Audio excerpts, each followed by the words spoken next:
എന്റെ അമ്മേ.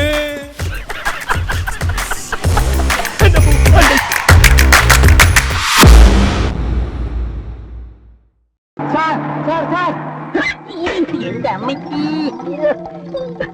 Sir sir ജീവിക്കാൻ സമ്മതിക്കില്ലല്ലേ? ഇല്ല. നിനക്ക് എന്റെ വണ്ടി കണ്ടല്ലോ ചാടി ചാവാൻ. കഥ കഴിഞ്ഞില്ലേ? ഇല്ല സാർ, പാതി ആയതേ ഉള്ളൂ. ഇന്റർവെൽ. ഓ പത്മ, ഞാൻ കാത്തിരിക്കായിരുന്നു. ഒരു കാര്യം ചെയ്യൂ, പത്മ നേരെ ഫ്ലാറ്റിലേക്ക് പോയിക്കോളൂ, ഞാൻ അങ്ങോട്ട് വരാം. ഓക്കെ?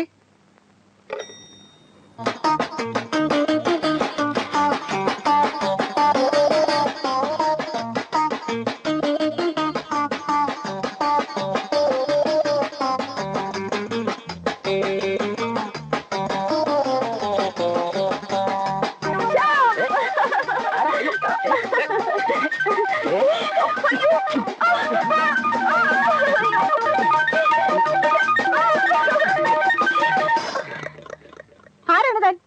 എന്ത് ധൈര്യത്തിലാണ് എന്റെ ദേഹത്തോട്ടത്? ആ ചോദ്യം ചോദിക്കുമ്പോ ഞാനാണ്, പക്ഷെ ഞാൻ അത്ര ക്രൂരനല്ല. നിങ്ങൾ ആരാണ്? എന്തിനോട് വന്നു? അത് തന്നെ ഞാൻ തിരിച്ചു ചോദിക്കുന്നു. ഇതെന്റെ വീടാണ്. ഓഹോ, ഇതെന്റെ ആത്മാർത്ഥ സുഹൃത്തിന്റെ വീടാണ്. ഓഹോ, അപ്പൊ ശ്യാമിന്റെ ഫ്രണ്ട് ആണല്ലേ? അതെ, പക്ഷെ ശ്യാമിന്റെ വീട് എങ്ങനെ നിങ്ങളുടെ വീടായി എന്നാണ് എനിക്ക് മനസ്സിലാവാത്തത്. ഞാൻ ശ്യാമിന്റെ ഭാവി വധുവാണ്. ഓഹോ, എന്ന് വെച്ചാൽ ശ്യാം കല്യാണം കഴിക്കാൻ പോകുന്ന പെണ്ണ് അല്ലേ? എന്നിട്ടാണോ ഒരു അന്യപുരുഷനായ എന്നെ നിങ്ങൾക്ക് കെട്ടിപ്പിടിച്ചത്? നിങ്ങൾക്ക് ലജ്ജയില്ലേ? ശ്യാം ആണെന്ന് കരുതിയിട്ടാണ് ഞാൻ അങ്ങനെ ചെയ്തത്. പക്ഷെ നിങ്ങളോ? നിങ്ങൾക്ക് അറിഞ്ഞുകൂടായിരുന്നോ? ഒരു പെൺകുട്ടിയെ നിങ്ങൾ എങ്ങനെ കെട്ടിപ്പിടിച്ചു? ശ്യാമാണെന്ന് കരുതിയാണ് ഞാൻ നിങ്ങളെ ആശ്ലേഷിച്ചത്. ഞാൻ പറഞ്ഞപ്പോ നിങ്ങൾക്ക് മനസ്സിലായില്ലേ ഞാനൊരു പെണ്ണാണെന്ന്? ഞാൻ വിചാരിച്ചു ശ്യാം ചിരിച്ചതാണെന്ന്. പോട്ടെ, നമുക്ക് രണ്ടുപേർക്കും തെറ്റുപറ്റി. പക്ഷെ ഒരു ചെറിയ തെറ്റ് ചിലപ്പോൾ മറ്റൊരു വലിയ ശരിയിലേക്കുള്ള വഴികാട്ടിയായി. ഇന്നലെ ചെയ്തോരബദ്ധം ഇന്നത്തെ ആചാരമാകാം, അത് നാളത്തെ ശാസ്ത്രവുമാകാം എന്ന് കുമാരനാശൻ പാടിയിട്ടുണ്ട്. ശ്യാമാണെന്ന് കരുതിയിട്ട് തന്നെയാണോ സത്യത്തിൽ നിങ്ങളിത് ചെയ്തത്? എങ്കിൽ ഞാൻ മാപ്പ് തരാൻ ഒരുക്കമാണ്. മാപ്പ് തന്നാൽ മായ്ച്ചു കളയാൻ കഴിയില്ലല്ലോ ഈ സ്പർശന സുഖം. സത്യം പറയട്ടെ, എന്റെ ജീവിതത്തിൽ ഇന്നോളം ഒരു പെൺകുട്ടിയെ ഞാൻ നോക്കിയിട്ട് പോലുമില്ല. ഒരിക്കലും ഈ ആശ്ലേഷം എന്റെ മനസ്സിൽ നിന്നും വായുകയില്ല.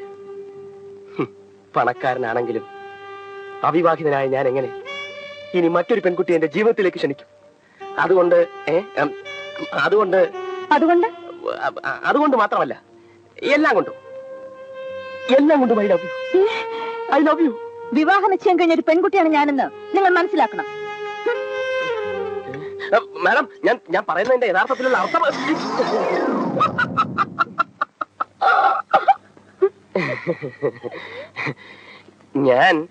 ഞാൻ ആ കുട്ടിയോട് പറയുകയായിരുന്നു ശ്യാം എത്രമാത്രം അവളെ ലവ് ചെയ്യുന്നുണ്ടെന്ന്.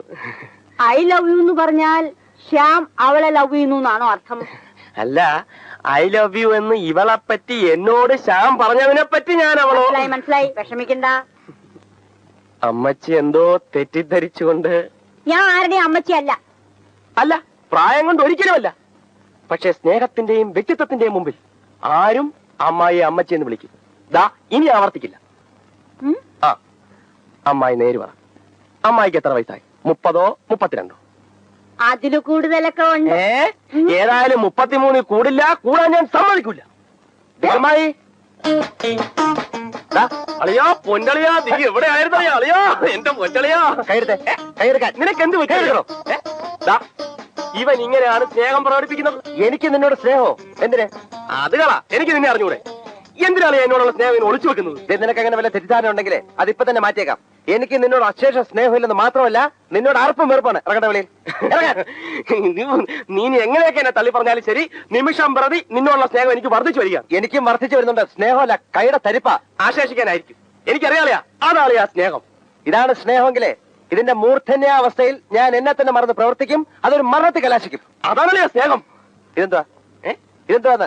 ലിപ്സ്റ്റിക്കോ? എന്താണ് ചോദിച്ചിട്ടില്ലേ? അത് രാവിലെ ഷേവ് ചെയ്തപ്പോ മുറിഞ്ഞ ചോര, ചുവന്ന ചോര. നിന്റെ ചോരയ്ക്ക് എന്താടാ സെന്നിന്റെ മണം? അത് അന്തസ്സുള്ള ആൾക്കാരുടെ ചോരയ്ക്ക് ചിലപ്പം സെന്നിന്റെ മണം കാണും. അതിനകത്ത് അസുഖപ്പെട്ട കാര്യമില്ലേ?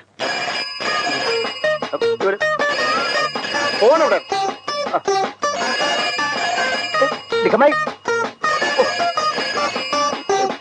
പത്മ വന്നോ? അകത്തുണ്ട്. ദൈവമേ. അയ്യോ. ഞാനാ ശ്രീകുട്ടി. ചേട്ടൻ എന്താ ഹോസ്റ്റലിൽ വരാന്ന് പറഞ്ഞിട്ട് വരാത്തെ? അത് പിന്നെ ഞാൻ പിന്നെ ഒരു വലിയ ഫോട്ടോ എടുപ്പ് പരിപാടിയായിരുന്നു. അതിന്റെ പ്രിന്റും പബ്ലിസിറ്റി ആയിട്ടൊക്കെ ആകെ ബിസി ആയിപ്പോയി മോളെ. അതാ ഞാൻ വരാം. ഹലോ, എന്ത് പറ്റി ചേട്ടാ? ഒന്നും പറ്റിയില്ല, ശബ്ദം പോയി, നല്ല സുഖമില്ല. പിന്നെ വിളിച്ചാ മതി.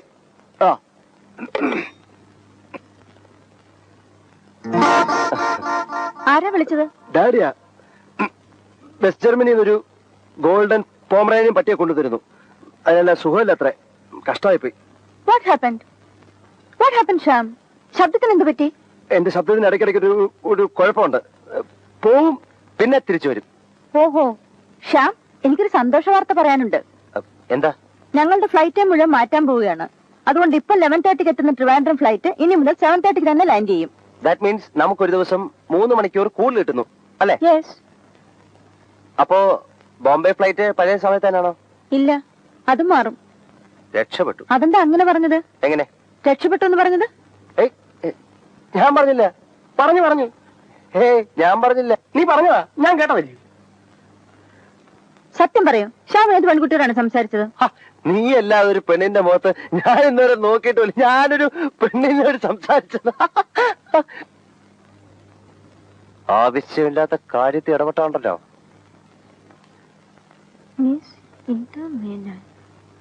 ആരാ ഇന്ദുമേനോൻ? ഒരു ഇന്ദുമേനോൻ എഴുതിയ കത്ത് ഇവിടെ ഇരിക്കുന്നു. ഇന്ദുമേനോനാ? ഞാൻ എഴുതിയതായിരിക്കും. അതിന് നിന്റെ പേര് ഇന്ദുമേനോനാണ്? വഴിയാണോ ഒരു പെണ്ണ് ഇവിടെ എഴുത്തെഴുതി വെക്കൂ? അറിയാം, നമുക്കിത് കണ്ടുപിടിക്കാം. നിനക്ക് അറിഞ്ഞിട്ട് എന്താ കാര്യം? ഇറങ്ങി പോടാപ്പില്ലേ. പക്ഷെ എനിക്കറിയണം ആരാ ഇത് എഴുതിയെന്ന്. അത് പിന്നെ ഇന്ദു. ഞാൻ കൊറേ ദിവസം കൊണ്ട് ഒരു കാര്യം പറയണമെന്ന് ആലോചിച്ചുകൊണ്ടിരിക്കുകയാണ്. What is this? It's a letter. അതെനിക്കറിയാം. ഇത് ആരെഴുതി, ഇതെങ്ങനെ ഇവിടെ വന്നു എന്ന് എനിക്കറിയണം. ആരാണ് ഇന്ദുമേനോൻ? ഓ, ഇന്ദു മേനോൻ. ഈ താഴത്തെ ഫ്ലാറ്റിൽ താമസിക്കുന്ന മേനോനില്ലേ? മേനോന്റെ ഭാര്യയുടെ അനിയന്റെ മകന്റെ ഭാര്യ ഇന്ദു. മകന് മേനോനാകുമ്പോ മകന്റെ ഭാര്യ മേനോത്തി ആണോല്ലോ ഇന്ദു മേനോൻ. ഇനി ഫ്ലാറ്റ് മാറി ലെറ്റർ ചിലപ്പോ അവിടെയും ഇവിടെയും. ഇതെങ്ങനെ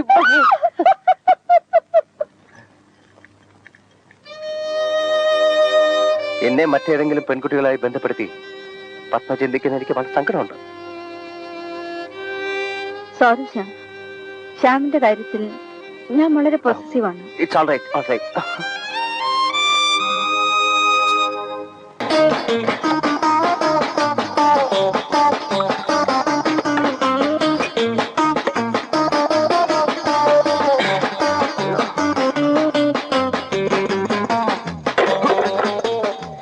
നിന്റെ ഉദ്ദേശം എന്താണ്? നീ ഒരു മുസ്ലിം ആയിരുന്നെങ്കിൽ അവരുടെ നിയമം അനുസരിച്ച് 3ഓ 4ഓ കല്യാണം കഴിക്കാമായിരുന്നു. എനിക്കൊരു പിടിയും കിട്ടുന്നില്ല. ഇങ്ങനെ എന്ന് പോലെയാണ് ഈ ഹിന്ദുക്കൾക്ക് 3ഉം 4ഉം കല്യാണം കഴിക്കാനുള്ള നിയമം ഉണ്ടായത്? ഭാര്യമാരാണെങ്കിലേ പ്രശ്നമുള്ളൂ. ഭാവി വധു എന്നൊരു ഏർപ്പാടിനെ പറ്റി കേട്ടിട്ടുണ്ടോ? ഒരു ഭാര്യയുടെ എല്ലാവിധ ഗുണങ്ങളും ഒരു ഭാവി വധുവിൽ നിന്ന് പ്രതീക്ഷിക്കാം. എന്നാൽ ഭാര്യമാരുടെ ഒരു ദൂഷ്യവും നമ്മൾ അനുഭവിക്കാൻ വേണ്ട. മനഃശാസ്ത്രപരമായി കൈകാര്യം ചെയ്താൽ പെണ്ണൊരു സുഖമുള്ള ഏർപ്പാടാ മോനെ. അതെ, എന്തുദ്ദേശിച്ച അളിയൻ ഇവിടെ കറങ്ങി നടക്കുന്നത്? അല്ല, ഈ 3എണ്ണത്തിനെയും ഒറ്റയ്ക്ക് നീ എങ്ങനെ ഹാൻഡിൽ ചെയ്യും? ഈ വിഷമവൃത്തത്തിൽ നിന്നെ തനിച്ചാക്കിയിട്ട് ഞാൻ എങ്ങനെ പോവളിയാ? എന്റെ പൊന്നളിയൻ അതോർത്ത് വിഷമിക്കണ്ട. പെട്ടെന്ന് സ്ഥലം വിടാൻ നോക്ക്. ചെല്ല്. എന്നാലും എനിക്കൊരു മനോവിഷമളിയാ. ഇത് മനോവിഷമല്ല അളിയ, ഇത് അസൂയാണ് അളിയ, അസൂയ. അതാ അതിന്റെ പേര്. അളിയൻ പോകുന്നുണ്ടോ അതോ അളിയന്റെ തടി ഞാൻ ചീത്തയാക്കണോ? ഇപ്പൊ പെട്ടെന്ന് ഞാൻ എവിടെ പോവാനാ? വേറൊരു സ്ഥലം എത്താ ഞാൻ ഉടനെ മാറിയേക്കാം. ഉറപ്പാണളിയാ. എന്നാലും നീ എന്നെ ഒരു അന്യനായി കണക്കാക്കുന്നതിൽ എനിക്ക് വളരെ സങ്കടമുണ്ടല്ലേ. നീ ഒന്ന് മനസ്സിലാക്ക്, എന്നെ പോലെ ഒരു ആത്മാർത്ഥ സ്നേഹിതനെ നിന്റെ ജന്മത്തിൽ നിനക്ക് കിട്ടത്തില്ല. എന്നെ വിശ്വസിക്കളിയാ. അല്ലെ, കൈ കൊടുക്കളിയാ. ശരിയാവില്ല.